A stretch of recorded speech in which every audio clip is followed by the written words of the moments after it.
Bonjour tout le monde, dans cette vidéo je vais vous expliquer ce qu'est le netlinking, à quoi ça sert et pourquoi c'est très important pour réussir sur le web avec son site web. Le netlinking, en français on parle d'acquisition de liens. Le terme netlinking vient de l'anglais évidemment, net c'est internet,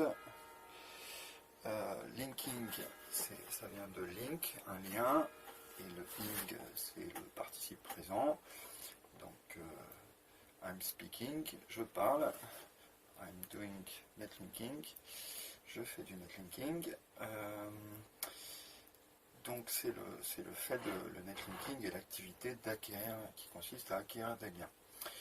Alors, les liens, je vous fais un peu le cadre général, parce que c'est important d'avoir le contexte et pour comprendre le sens et la profondeur du concept. Les liens, c'est le concept central, c'est le fondement d'Internet. Il n'y a pas de web sans lien. L'essence même du web, c'est les liens. Les liens ont été inventés par un scientifique du CERN, CERN, Centre européen de recherche nucléaire, je crois.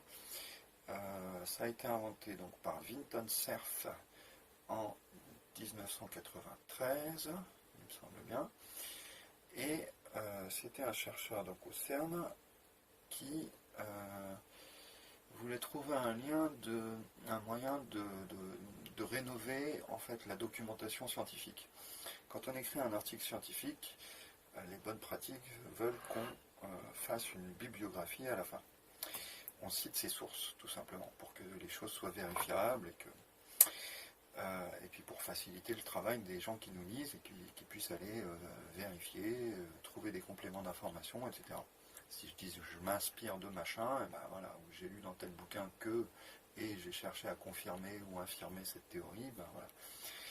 Donc une bibliographie, c'est une liste de documents auquel le présent document réfère, mais qu'il ne peut pas citer en entier.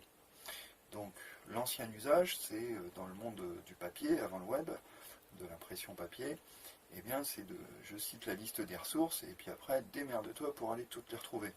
Donc quand tu as un article qui cite 40 sources, eh ben, il faut que tu ailles à la bibliothèque, et compter sur le fait que la bibliothèque ait toutes ces sources. Et souvent, c'est pas possible, il y a plein de papiers, tu les trouves plus, c'est pareil dans des revues obscures, où c'est difficile à trouver, il va falloir les commander, ils sont dans une autre bibliothèque, bon voilà. Donc Vinton Cerf, il a cherché à résoudre ce problème de l'accessibilité de la littérature scientifique, et son but, c'est au lieu de mettre une liste vers les documents auxquels réfère cet article, ou ce livre, eh bien, il a cherché à mettre direct les documents. Donc en version électronique, on a commencé à pouvoir faire ça. Donc dans un article, je mets un lien vers les 40 documents de ma bibliographie, et même je les cite directement dans le texte. Donc mon texte cite un autre texte et renvoie vers lui, et en un clic permet au lecteur d'y accéder. Donc c'est ça la révolution qui est fondatrice du web, c'est le fait que des documents écrits, ou des images, ou des vidéos ensuite, au départ il n'y avait pas de vidéo, il n'y avait que du texte, que des documents écrits soient liés entre eux et accessibles en un clic. Donc c'est vraiment le fondement même du web. Il n'y aurait pas de vidéo sur YouTube aujourd'hui en 2024 si Vinton Cerf n'avait pas inventé ça il y a 31 ans. Donc voilà, c'est fondamental. Aussi, quand vous allez sur n'importe quel site web, 100% des sites web, vous passez forcément par le protocole HTTP. Au début de l'URL, il y a HTTP, ou HTTPS, la version sécurisée depuis les années 2010. Et HTTP, ça veut dire Hypertext Transfer Protocol, protocole de transfert hypertexte. Et l'hypertexte, c'est précisément ce que je viens de décrire, c'est ce qu'a inventé Vinton Cerf, c'est le fait qu'un document puisse être cliquable, avoir des mots cliquables qui renvoient vers un autre document. Maintenant, alors il y a donc les liens, c'est fondamental. Ça ne nous explique pas pourquoi c'est utile à réussir sur le web, je vais y venir. Mais déjà, vous avez mieux le contexte et l'importance de la chose. Il y a 3 types de liens. Il y en a 2 qui ne vont pas nous intéresser, mais pour savoir où on est, qu'on ait un peu la carte, et ben, on ne va pas là-bas, mais on va là. Moi, je vous page, et comme ça on sait où on est. Ça me semble mieux de connaître un peu l'environnement conceptuel de quelque chose. Je vais rallumer ma clope. Donc il y a trois types de liens.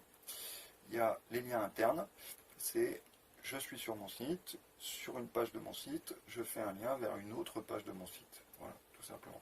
Voire vers une autre partie de la même page, puisque c'est possible aussi. Donc ça c'est un lien interne. Par exemple sur ma page d'accueil, je dis si vous voulez des services, contactez-moi. Sur les mots contactez-moi, je mets un lien vers ma page de contact ou vers la partie de mon site où j'ai mis des contacts. Donc voilà, ça c'est un lien interne. Si on généralise cette pratique, on parle de maillage interne. Maillage, c'est toute la structure, le fait qu'il y ait une multiplicité, un grand nombre, enfin un nombre plus ou moins important de liens qui lient les pages d'un même site entre elles. Et bon, c'est pas une vidéo sur le maillage interne, donc je vais m'arrêter là. Donc ça vous fait pas particulièrement réussir sur le web. Un autre type de lien, c'est le lien externe.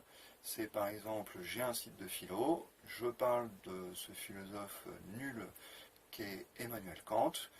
Je ne veux pas faire de page sur lui parce qu'il me saoule, parce que je déteste l'idéalisme et le spiritualisme en philosophie, admettons. En plus, c'est vrai dans mon cas. Et donc, je veux quand même guider mon lecteur vers une ressource qui lui dise qui était ce crétin allemand. Donc, ce mec qui a aligné les concepts absurdes et qui a passé une vie à la rater, en fait, la rater complètement parce que toute sa philosophie est une vision du monde complètement nulle. Donc, mettons que je veuille donner à mon lecteur le moyen de savoir qui était ce crétin-là, eh bien, je vais renvoyer vers un autre site, je vais renvoyer vers une page que je trouve pertinente et je vais mettre un lien vers cette page. Donc, c'est un lien externe puisque c'est pas un lien interne, c'est pas un lien vers une de mes pages à moi, puisque je boycotte le sujet. Voilà. Et ça, c'est pas mal parce que Google semble bien aimer les pages qui ont une richesse documentaire en fait. Si vous parlez d'un sujet et que vous pouvez citer d'autres sources de qualité, il semble que ce soit bon. Mais ça ne va pas changer trop le schmilblick quand même. Ça a une petite influence, mais c'est pas la clé du web. C'est pas un des piliers du référencement. Voilà. Les liens externes, c'est pas mal. Ça ajoute un petit plus documentaire, mais c'est pas comme ça que vous allez cartonner sur le web. Alors la manière de cartonner sur le web, c'est le troisième type de lien, c'est ce qu'on appelle en anglais les backlinks, en français liens entrants parce qu'ils arrivent sur votre site web, c'est les liens que d'autres sites web, d'autres pages web sur d'autres sites font vers vos pages, vers une de vos pages, alors, vers la page d'accueil ou vers n'importe quelle page, une page de service, une page de votre blog, n'importe quelle page. Donc ça c'est bien parce que à cause du fonctionnement, enfin grâce, on va dire, au fonctionnement de Google. Alors là, il faut que je fasse un exposé un peu général de comment fonctionne Google sur cet aspect-là. Google, je vais prendre une analogie, mais l'analogie est vraie. Google fait un peu comme si le web était un système électoral. Il fait comme si tout site web et toute page web étaient à la fois électrice et candidate. Et l'élection, c'est la recherche sur le web, la recherche sur Google. Donc, il fait comme si chaque fois qu'un site... Ça a coupé, donc je recommence. Google fait comme si chaque fois qu'un site tiers fait un lien vers une de mes pages, c'était une sorte de vote pour ma page. Une sorte de recommandation, une sorte d'avis positif en faveur de ma page. Et du coup, il va lui accorder plus de ce qu'on appelle d'autorité. Plus d'autorité. L'autorité, on peut appeler ça aussi une popularité ou la puissance, la force de la page. Donc une page qui a zéro lien, elle a zéro d'autorité. Une page qui n'a pas de lien depuis d'autres sites, depuis le web en fait, vers elle, c'est une page qui n'a pas de valeur aux yeux de Google. Alors elle a sa valeur au niveau sémantique, elle a du sens, elle a de la pertinence, mais s'il n'y a pas de l'autorité avec, elle a peu de valeur.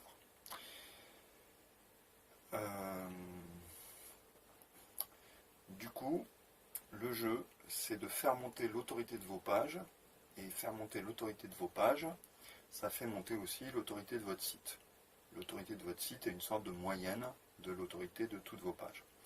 Donc pour faire monter l'autorité de votre site, eh bien, vous devez acquérir des liens. Et pour ça, il y a deux manières, il y a trois manières en fait, on va dire. Alors il y a la manière active et la manière passive. La manière passive, c'est vous faites rien, vous faites du bon contenu, des gens tombent dessus par hasard et vous font des liens.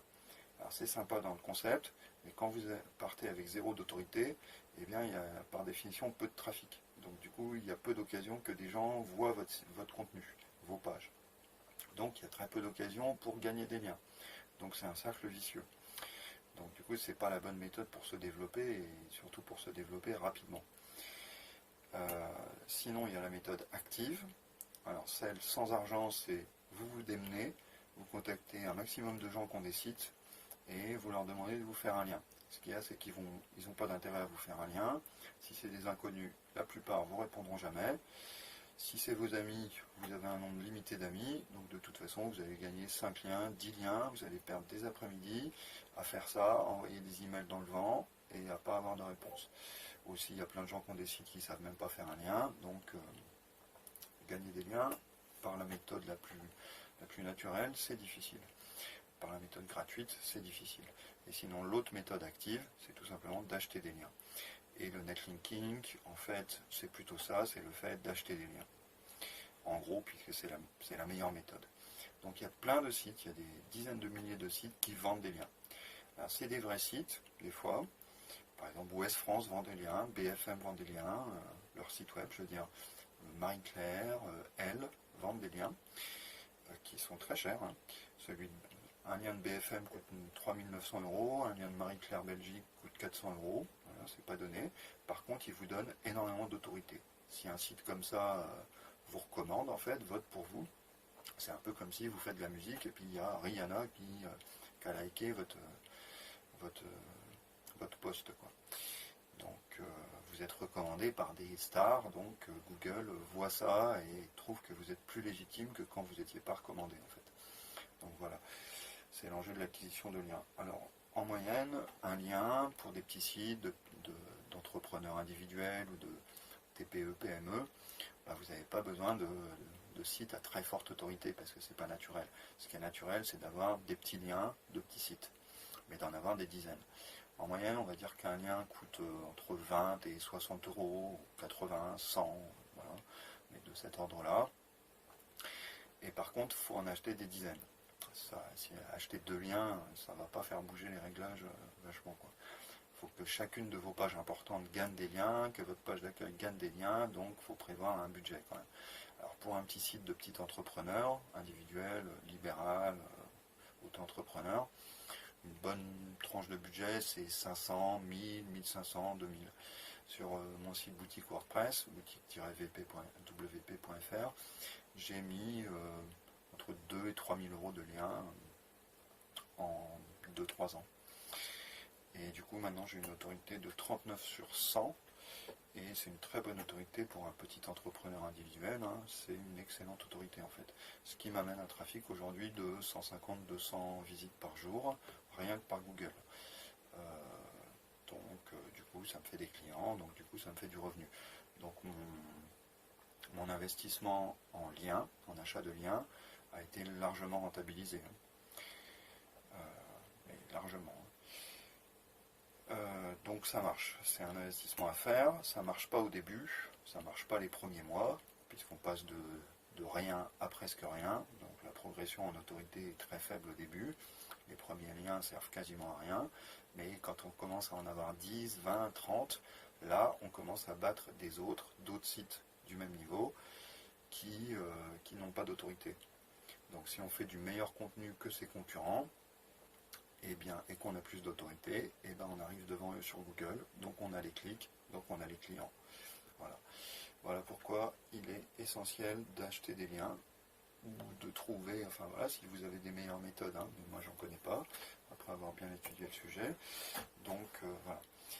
Et voilà, donc si vous voulez, si ça vous intéresse de faire monter votre autorité, eh bien, vous pouvez me demander de le faire. J'ai un service pour ça. Je facture au lien. Donc, il faut que vous achetiez vos liens avec votre argent. Et moi, ce que je peux faire, c'est je peux vous gérer ça. Il y a une certaine technicité et ça prend du temps. Si vous voulez être en mode budget minimum, mais faire le boulot, et si vous acceptez d'apprendre, donc si vous êtes confiant en vos capacités d'apprendre une compétence qui est quand même un petit peu technique, eh bien je peux vous former au netlinking. Voilà, faut me payer un peu, ça va prendre 2 heures, 3 heures, un truc comme ça. Donc c'est vraiment en mode budget minimal. Vous ne me payez pas pour les liens, vous faites le boulot vous-même et je vous montre comment faire, je vous dis les pièges, les trucs à éviter, parce que bien sûr, quand on va sur les plateformes d'achat de liens, eh ben, il y a des escrocs, il y a des menteurs, il y a comme partout ailleurs. Et il y a des choses à savoir pour ne pas acheter n'importe quoi. Donc c'est un peu reculé pour mieux sauter, vous investissez un peu, mais après vous avez un savoir-faire qui vous évite de gaspiller votre argent avec des liens qui n'ont soit pas de valeur, soit qui n'ont rien à voir avec la choucroute, qui vous aideront pas. Donc voilà. Et un autre truc que je voulais dire aussi, c'est que le netlinking, pour savoir si c'est pour vous, il faut comprendre un truc, c'est qu'il y a 2 types de référencement. Il y a le référencement général, on va dire sur tout un espace linguistique, donc par exemple le référencement en français. Moi par exemple avec mes services sur boutique WordPress, ma concurrence elle est francophone, c'est le web francophone, spécialement le web français, mais sur le web français il y a d'autres acteurs qui peuvent être des sites d'un peu partout où il y a des sites en français. Donc du coup j'ai des concurrents de partout dans le monde qui parlent en français. Donc ma concurrence elle est plus que nationale en fait, je suis dans le grand bain quoi. Du coup, c'est dur à battre, parce que des concurrents, il y en a des milliers. Quand je fais du SEO, du web design, de la création de sites, de la rédaction web, dans tous ces services, mes concurrents sont partout, en fait. Donc ça, c'est le référencement général. Donc si vous êtes dans ce cas-là, le référencement, c'est beaucoup plus dur. Et du coup, le budget qu'il faut avoir pour le netlinking, pour l'acquisition de liens, est carrément plus important. 5-10 fois plus. Par contre, l'idéal, en mode petit budget, l'idéal c'est que vous soyez dans le cadre du référencement local. C'est-à-dire que par exemple vous êtes, là j'ai une cliente qui est comme ça, elle est psy à Bruxelles, et bien, ou j'en ai une autre, elle est psychanalyste à Villefranche-sur-Saône, et donc si c'est votre cas, si vous êtes dans une situation de ce genre, que votre clientèle est locale en fait, que c'est des gens dans un rayon de 50-100 km autour de vous, si vous visez ça, eh bien vous êtes dans le cadre du référencement local, et donc là, comme l'aire géographique est très restreinte, eh bien vos concurrents sont également moins nombreux que si vous êtes dans le grand bain, que si vous êtes à l'échelle quasiment mondiale dans la langue française. Donc, parce que du coup, les gens font des recherches, par exemple, psychologue à Bruxelles, thérapie à Bruxelles, thérapie à Villefranche-sur-Saône, psychanalyse, prix de la séance de psychanalyse à Villefranche-sur-Saône ou à Lyon, à la limite. Donc, le nombre de gens qui font le même métier que vous et qui ont des sites web concurrents est beaucoup plus limité. Donc, dans ce cas-là, on va dire qu'en moyenne, ça dépend des endroits où on est. Si on est dans la Cambrousse, c'est plus facile. Si on est à Lyon, c'est plus dur parce qu'il y a beaucoup plus de concurrents. Mais on va dire qu'en moyenne, une quantité de peut-être 20 liens achetés en un an, ça pourrait faire vos affaires et vous faire avoir des places dans le top 10 sur pas mal de mots-clés. C'est pour vous donner un ordre d'idée. Je ne suis pas magicien, je ne suis pas devin, et chaque cas est différent. Chaque secteur d'activité est différent, la concurrence est différente partout dans les régions. Donc il y a trop de facteurs qui varient pour que je vous donne vraiment une estimation, mais je vous donne quand même un ordre de grandeur. On va dire 20 liens si vous êtes dans le cadre du référencement local, et prévoyez plutôt 100 liens minimum si vous êtes dans le grand bain du référencement général. Voilà, je pense que cet exposé était clair, en tout cas c'était l'intention, et si vous avez besoin de netlinking, eh ben, vous me contactez, de préférence par email ou sur WhatsApp, j'ai laissé sur mon site mon WhatsApp, donc voilà. Bonne fin de journée, à plus tard.